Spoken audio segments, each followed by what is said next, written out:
Assalamualaikum warahmatullahi wabarakatuh. Selamat datang di live Instagram Eldo Class. Buat teman-teman, ini adalah live Instagram mengenai gimana kita mengenal ataupun mengetahui informasi terkait bagaimana kita masuk ke perguruan tinggi negeri.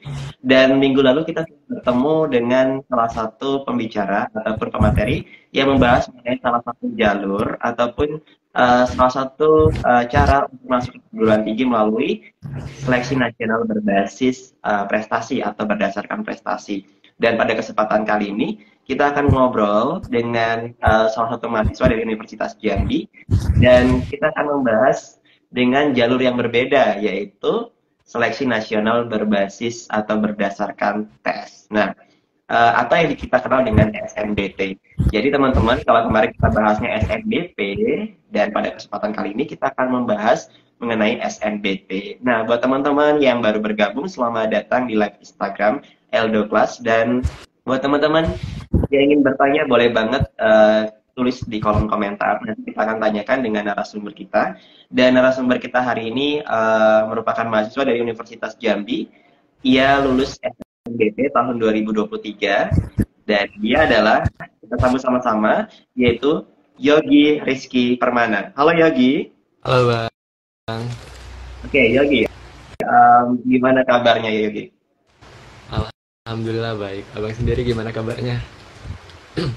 Iya, alhamdulillah baik. Sekarang sedang ada kegiatan di salah satu kabupaten dan ya kesibukannya seperti biasa sebagai teacher. Nah, Yogi, saat ini aktivitasnya sebagai apa nih? Kesibukannya? Oke. Kegagalan adalah pengalaman dan pengalaman adalah guru terbaik. Halo semuanya, perkenalkan nama aku Yogi Rizky Permana. Aku alumni dari SMA Negeri 5 Tanjung Jabung Timur dan sekarang berkuliah di Universitas Jambi jurusan manajemen. Untuk kesibukannya sendiri, selain kesibukan akademis, mungkin kayak ikut organisasi dan mungkin lomba sih bang. Kayak tadi siang juga sempat ikut lomba bisnis plan dan mulai trial and error di produknya bang. Wow, amazing banget ya teman-teman. Jadi Yogi ini baru semester pertama, semester pertama ya? Iya, Iya. semester pertama di Universitas Jambi, tapi udah banyak banget kegiatan yang diikuti selain mengikuti UKM ya, unit kegiatan mahasiswa, dia juga mengikuti beberapa kegiatan yang ada di Universitas Jambi dan mengikuti beberapa lomba nih. Kalau teman-teman kepoin Instagramnya ini sibuk banget, kemudian konten-kontennya bagus-bagus banget dan aktivitas-aktivitasnya yang untuk menggapai beberapa prestasi dan terbilang cukup cepat ya karena di semester satu udah banyak banget prestasinya. Nah, ngobrolin tadi tentang kegiatan mahasiswa. Nah, jadi Yogi ini lulus SNBT. Nah, Yogi, mungkin teman-teman ada yang pengen tahu nih sebelum Yogi memilih untuk masuk melalui jalur SNBT. Sebelumnya Yogi udah pernah coba belum jalur-jalur yang lainnya? Alhamdulillahnya pas SMA kemarin di jurusan aku masuk siswa eligible. Jadi sudah sempat nyoba juga SNBP, tapi ya mungkin belum rezeki ya di SNBP, jadi nggak lolos di pilihan pertama ataupun kedua. Habis itu mungkin emang rezekinya di SNBT mungkin bang. Wah, luar biasa nih teman-teman. Jadi ternyata Yogi ini pernah mengikuti SNBP sebelumnya dan dia juga masuk sebagai siswa eligible di sekolahnya. Karena setahu saya ya, Yogi ini juga juara kelas ya teman-teman. Dan dia tidak menyerah kegagalan yang ada di SNBP.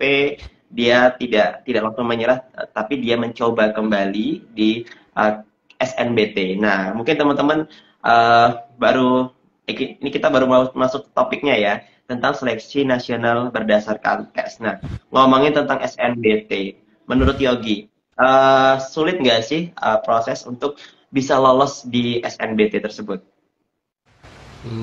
Untuk SNBT sendiri kan sebenarnya wajah baru dari SBMPTN ya bang. Kalau dulu kan SBMPTN.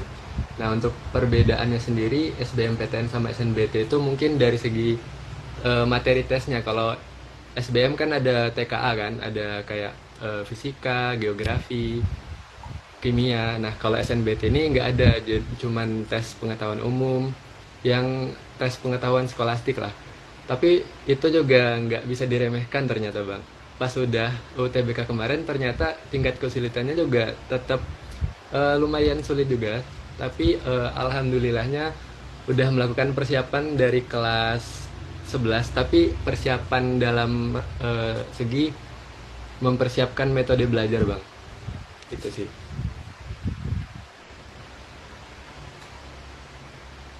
Nah, itu tadi teman-teman sudah dijelaskan oleh Yogi, ternyata kalau misalnya SNBT ini mungkin hampir sama dengan SBMPTN, tapi memang materinya agak sedikit berbeda yang diuji. Kemudian teman-teman juga perlu banyak persiapan juga nih. Kalau kemarin kita sudah bahas SNBP, persiapannya apa aja, dan malam ini kita juga akan bahas kembali bagaimana persiapan daripada SNBT itu sendiri. Nah, teman-teman, kalau tadi sudah memperoleh informasi bahwa Yogi ini lolos SNBT, kita pengen tahu nih, Yogi, sebelum kita masuk ke topik utama tentang SNBT-nya, apa sih yang menjadikan Yogi termotivasinya tuh udah gagal nih di SNBP, tapi Yogi pengen coba lagi sampai dengan berhasil lolos di SNBT. Oh, untuk motivasi sendiri mungkin yang pertama dari orang tua ya bang. Karena orang tua pernah bilang, khususnya mama, pernah bilang, mama sedih kalau Yogi tidak kuliah. Nah, dari situ aku mulai berpikir gitu kan, aduh, kenapa ya? Kalau aku nggak kuliah gimana ya? Sedih ngeliat orang tua, itu yang pertama. Yang kedua mungkin motivasi dari teman-teman, karena ngelihat teman-teman semangat banget gitu, ngejar mau pengen kuliah. Jadi ngerasa di sekolah udah lumayan aktif, kok kita nggak lanjut sementara teman-teman yang lain pengen banget gitu lanjut bang. Jadi motivasinya dari keluarga ataupun dari teman, atau salah satunya impian aku bang, karena aku pengen aku punya impian untuk jadi pengusaha, jadi pengen meningkatkan diri untuk jadi pengusaha itu bang. Oke, good banget ya teman-teman. Jadi sebenarnya kalau kita ingin meraih sesuatu, salah satunya yang harus kita miliki adalah motivasi. Apa sih yang menjadi motivasi kita meraih mimpi tersebut? Ternyata Yogi tadi sudah menjelaskan salah satunya adalah sebagai harapan orang tuanya, ya. Kemudian dia juga memiliki motivasi dari dirinya sendiri bahwa ingin kuliah dan ingin menjadi entrepreneur. Nah, jadi kalau mau jadi entrepreneur itu juga kita harus banyak belajar juga.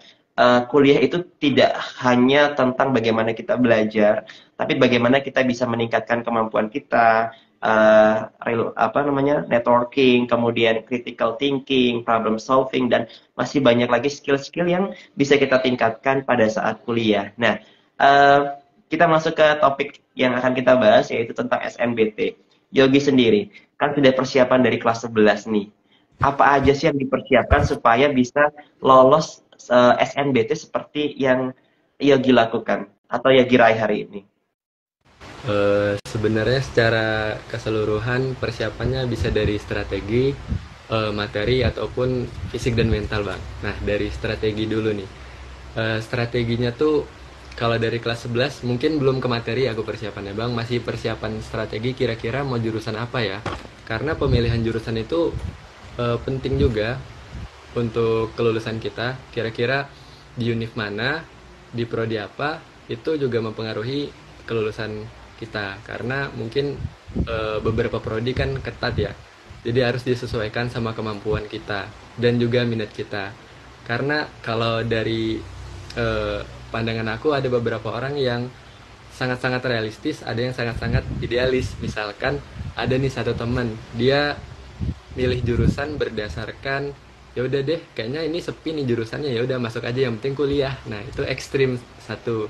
Nah yang kedua ada juga yang idealis banget, pokoknya apa yang dia mau harus dicapai. Misalkan pokoknya aku pengen jadi akuntan, nah dia pilih prodi terbaik dan univ terbaik, misalkan dia pilih akuntansi di UGM. Nah itu mungkin terlalu kurang mengukur kemampuan sebenarnya. Jadi pertama milih jurusan dulu, itu yang paling penting karena akan mengukur kira-kira apa sih yang harus kita persiapkan ke depannya. Dan untuk persiapan materi sendiri mungkin bisa, kalau aku sendiri persiapannya tuh dari belajar melalui game bang. Jadi ada game yang isinya tuh kayak soal, kita ngejawab-jawab soal gitu, dan bisa mabar juga sama teman. Nah, dari mabar itu mungkin aku ketemu metode belajar, yaitu aku sendiri metode belajarnya diskusi. Jadi diskusi sama teman, bahas soal yang ada di game itu, walaupun itu hal-hal basic, tapi ternyata mempengaruhi juga pas UTBK, kerasa gitu bang. Untuk fisik dan mental sendiri ini penting nih, karena ada aja orang yang udah persiapan berminggu-minggu materinya, ternyata pas hari H dia nggak enak badan, sakit karena kurang tidur. Jadi emang tidur, makan yang sehat, dan olahraga juga penting loh. Nah, itu tadi ya teman-teman persiapan yang dilakukan oleh Yogi. Yang pertama, kita juga harus mempersiapkan akademik kita ya. Kita bisa memilih metode belajar yang kita suka karena setiap anak itu punya metode belajar yang berbeda-beda. Ada nih yang suka cuma mendengar ya. Kemudian ada juga yang secara visual. Kemudian ada yang suka dengan mendengar dan visual juga. Jadi kita harus tahu nih sukanya kita di mana, kemudian bagaimana kita harus belajar dan kita lebih paham yang mana, visual kah, audio kah, atau audio visual. Nah itu juga harus kita pilih yang tepatnya untuk metode belajarnya supaya ketika kita belajar tidak merasa cepat bosan. Nah itu salah satu tipsnya tadi sudah disampaikan oleh Yogi. Kita harus memilih metode belajar yang tepat sesuai dengan diri kita karena tidak sama antara satu orang dengan orang yang lain. Kita tidak bisa samakan. Dan supaya kita tidak bosan pada saat belajar, kemudian kita saling berpengaruh antara satu dengan yang lainnya, seperti yang Yogi sampaikan tadi, kita juga bisa diskusi nih, saling menyemangati antara satu dengan yang lain, saling memberitahu. Kita juga berusaha untuk sharing kepada orang lain. Dan yang paling penting kita juga harus menjaga kesehatan tubuh kita. Jangan sampai pada saat kita mau tes, kita malah sakit. Nah, itu juga penting banget. Terus juga kita harus menjaga mental kita nih.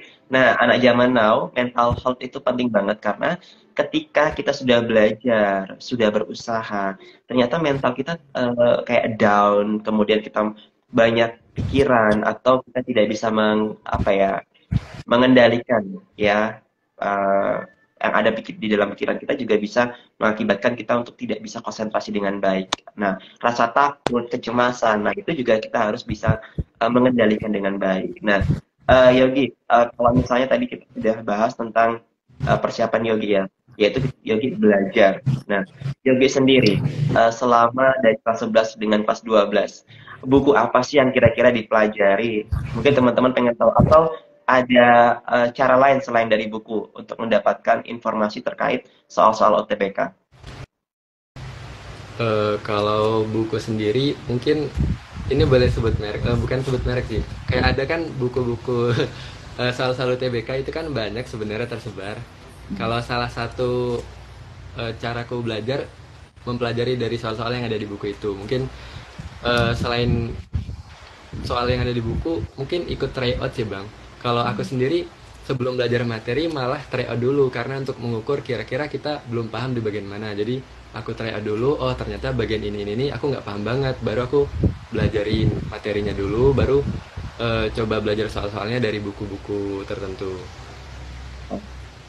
Oke, jadi mengenal terlebih dahulu ya bentuk-bentuk soalnya seperti apa.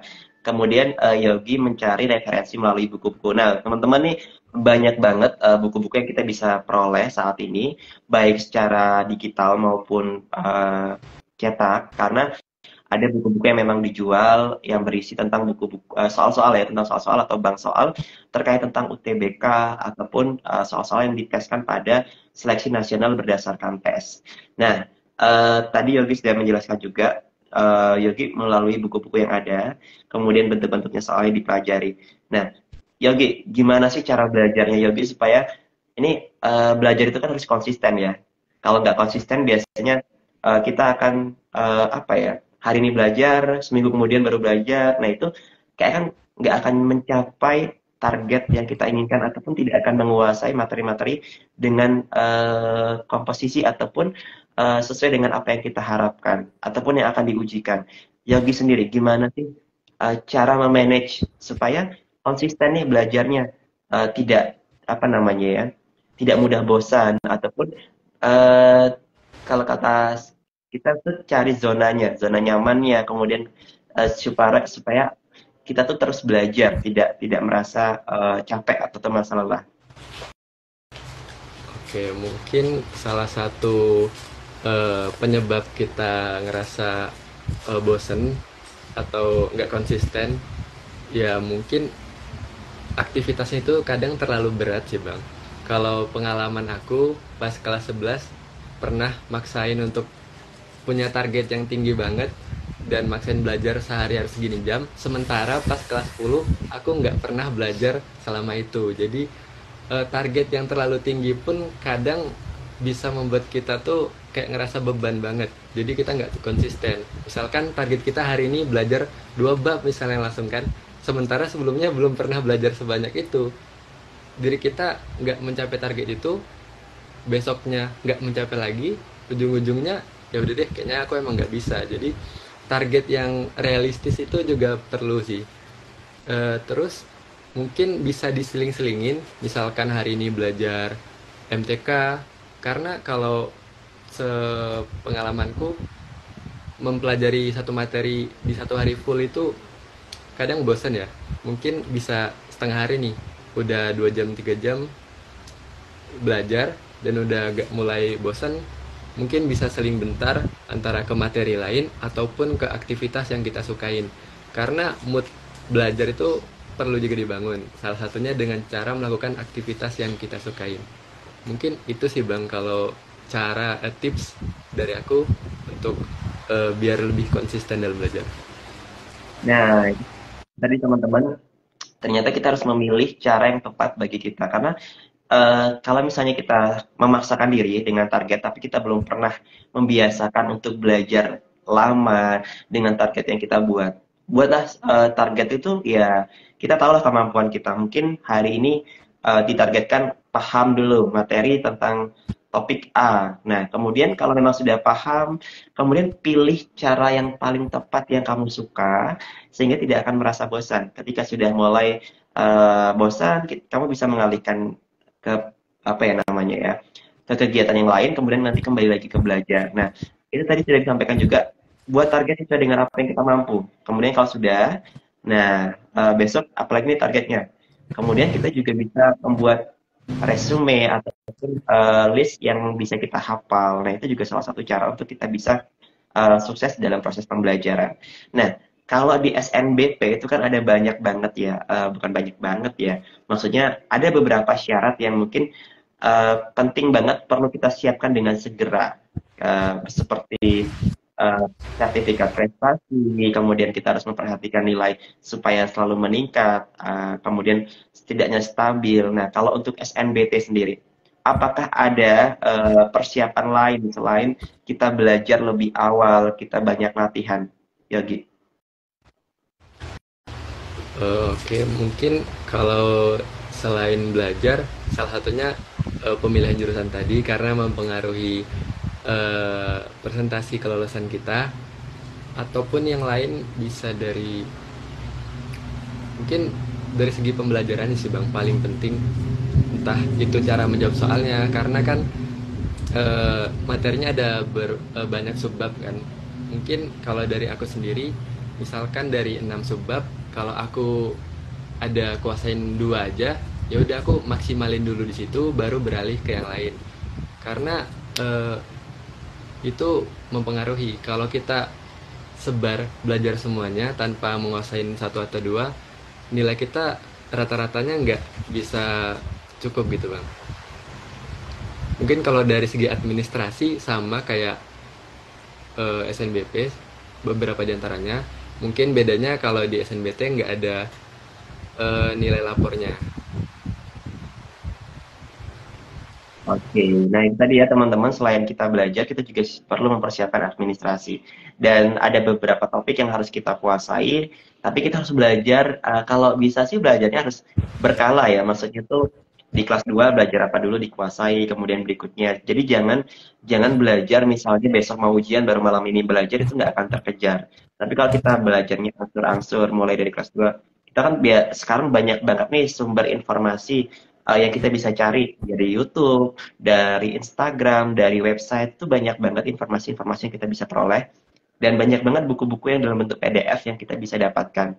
Pembahasan soal juga banyak di YouTube, Instagram. Jadi eh, menurut saya juga bisa nih kita belajar lebih awal dari kelas 11 nanti kita akan bahas ataupun membahas soal-soal tertentu, kemudian topik tertentu, kemudian besok beralih ke topik yang lain dan secara berulang ya, dengan persiapan yang besar itu bisa menjadikan kita lebih paham, lebih siap lagi daripada yang lain.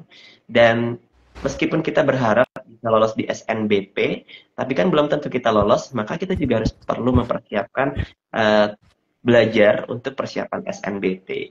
Tips yang kita bisa lakukan ataupun strategi yang kita bisa pilih supaya kita lolos di SNBT.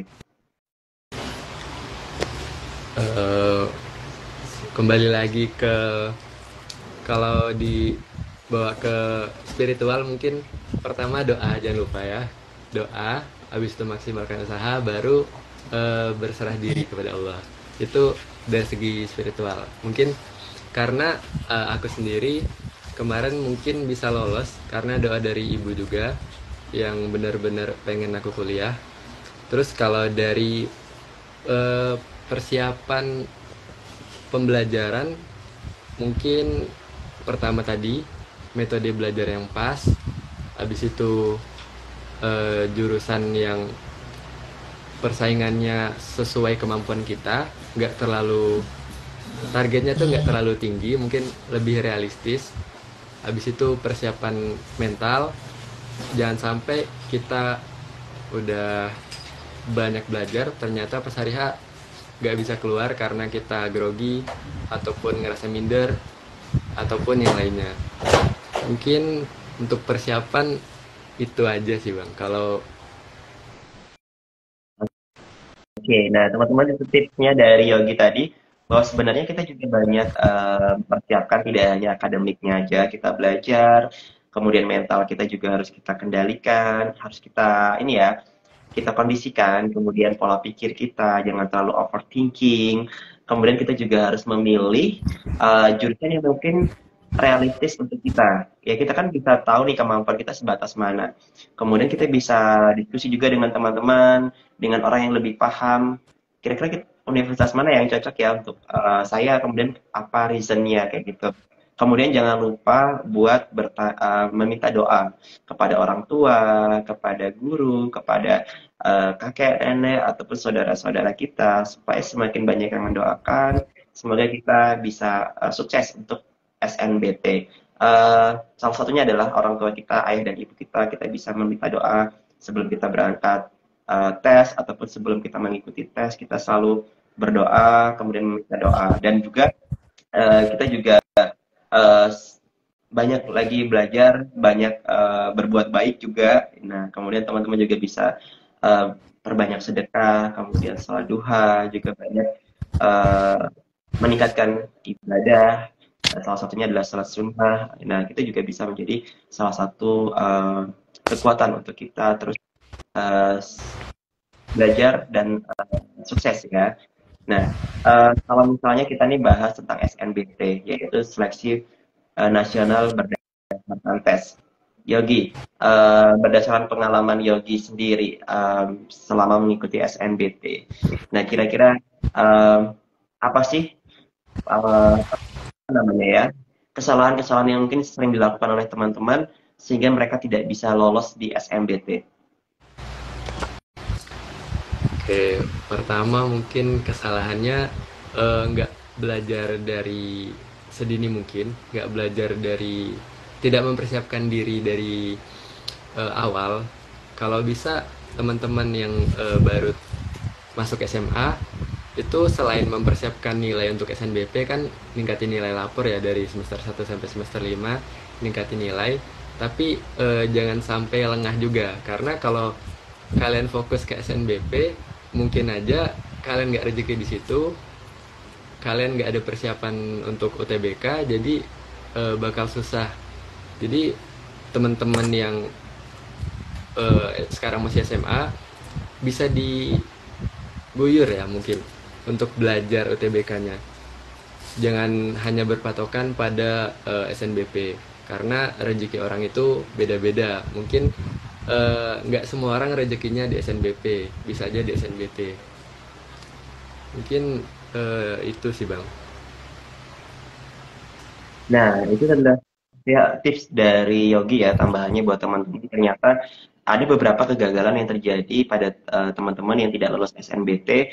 Salah satunya tadi tidak mempersiapkan sejak dini, kemudian terlalu santai, kemudian juga tidak bisa mengukur kemampuannya di mana, sehingga memilih eh, jurusan ataupun kampus yang tidak sesuai dengan kapabilitas yang dimiliki, juga tidak memiliki strategi ataupun uh, cara yang tepat dalam proses pembelajaran. Jadi penting banget buat teman-teman ketika kita memilih suatu jurusan, kemudian kita ingin melalui suatu jalur atau untuk proses penerimaan di perguruan tinggi negeri, kita penting juga untuk belajar lebih awal. Karena kalau misalnya kita belajar besok ujian, hari ini baru belajar, atau hamin 7 hari atau hamin 3 baru membuka bukunya, itu kita akan apa ya, tidak akan cukup untuk memahami semua materi. Tapi kalau misalnya kita sudah lebih awal belajar, kita bisa melihat materinya apa saja sih yang diujikan, kita bisa angsur-angsur untuk belajar sedikit demi sedikit. Dengan sedikit demi sedikit kita akan lebih memahami. Ketika kita tidak paham, kita akan cari referensinya dengan cara video ataupun bacaan, semakin membuat kita semakin paham. Dan ketika waktunya lama, kita juga bisa belajar soal-soal yang sangat bervariasi, tidak hanya satu bentuk tapi banyak ragamnya. Nah, itu adalah salah satu tips yang mungkin bisa diterapkan oleh teman-teman. Dan ketika kita berharap bahwa kita akan masuk melalui jalur SNBP, ternyata kita nggak bisa lolos di SNBP, maka kita harus mencoba ke jalur yang lain. Oleh karena itu, alangkah baiknya buat teman-teman segera persiapkan. Mau SNBP, SNBT, itu harus dipersiapkan. Jadi, karena waktu nggak bisa diulang, ya, Yogi, waktu itu nggak bisa diulang. Misalnya kita tiba-tiba sudah berharap ke SNBP, ternyata pada saat SNBP nggak lulus, kita SNBT-nya belum persiapan. Nah, itu akan mengalami kesulitan. Jadi jangan sampai kita sadarnya pas sudah semester 6 di kelas 3 SMA, baru kita sadar, aku nih nggak lulus SNBT, berarti aku semua harus belajar segera nih. Nah, tapi kalau kita persiapannya atau sadarnya lebih awal, kita bisa persiapkan lagi lebih awal. Nah, eh, itu adalah beberapa topik yang kita bahas hari ini tentang SNBT. Jadi teman-teman perlu dipersiapkan lebih awal. Jangan sampai kita merasa santai, merasa bahwa oh, ya, nanti aku pasti lolos nih di SNBP. Ternyata pas SNBP nggak lolos, pilihannya adalah mandiri atau SNBT seperti itu. Nah, Yogi, di penghujung dari pembahasan kita hari ini, boleh disampaikan pesan atau pesan deh kepada adik-adik yang ada di SMA supaya mereka tuh prepare-nya lebih awal apa bagaimana supaya bisa mengikuti jejak Yogi yang lulus di jalur SNBT. Oke, mungkin untuk pesannya kepada adik-adik yang masih kelas 12, nggak bosan-bosannya lagi aku menyampaikan kalau coba atur strategi dari sekarang, persiapkan materinya, baik itu memahami materi-materi dasar dari tes UTBK itu, ataupun untuk latihan-latihan soalnya. Tryout juga jangan lupa. Nah, karena hidup kalian itu ya tanggung jawab kalian. Yang mau masuk PTN itu bukan cuma kalian, banyak yang mau masuk PTN. Jadi kalian jangan mau jadi biasa, tapi usahakan jadi yang terbaik. Nah, mungkin itu sih.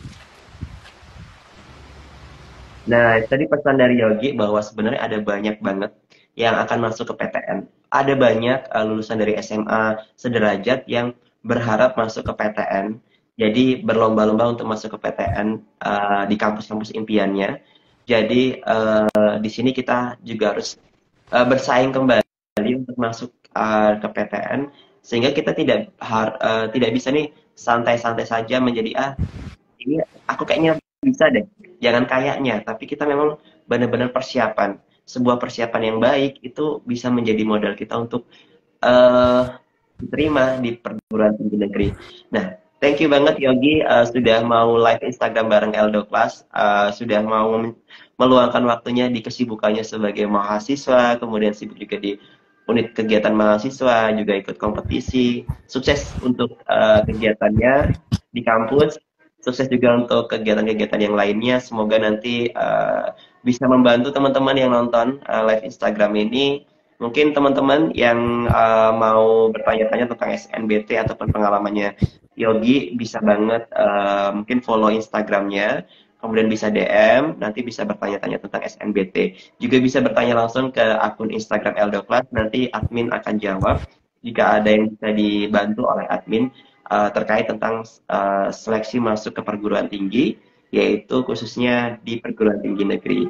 Dan kedepannya kita akan menghadirkan informasi-informasi terkait tentang beberapa informasi yang diperlukan oleh pelajar dan mahasiswa. Dan jangan lupa untuk follow akun Eldoclass. Dan sampai di sini dulu pertemuan kita malam ini. Terima kasih sudah menonton live Instagram. Mau ngasih Ada yang disampaikan? Satu quote terakhir. Oh, boleh. Oke, boleh disampaikan quote terakhirnya, Yogi. Jangan takut gagal, karena orang yang tidak pernah gagal hanyalah orang yang tidak pernah melangkah. Iya, nah.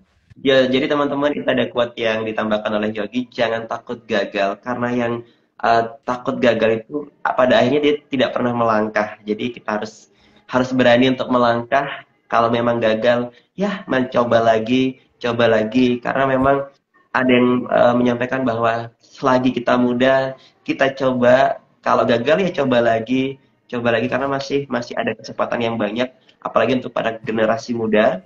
Ini banyak banget kesempatan-kesempatannya untuk kita terus belajar, tidak hanya belajar di bangku kuliah, di bangku sekolah, tapi begitu banyak kesempatan untuk belajar soft skill yang ada di luar sana. Dan terima kasih sudah nonton live Instagram dari Eldoclass, sebuah platform digital edukasi yang terintegrasi dengan beberapa platform, dan live ini juga akan tersimpan di akun Instagram Eldoclass dan akan disiarkan melalui YouTube juga, dan juga akan di-share melalui Spotify. Jangan lupa untuk follow dan subscribe. Sampai di sini dulu perjumpaan kita. Saya akhiri. Wabillahi taufiq walhidayah. Wassalamualaikum warahmatullahi wabarakatuh.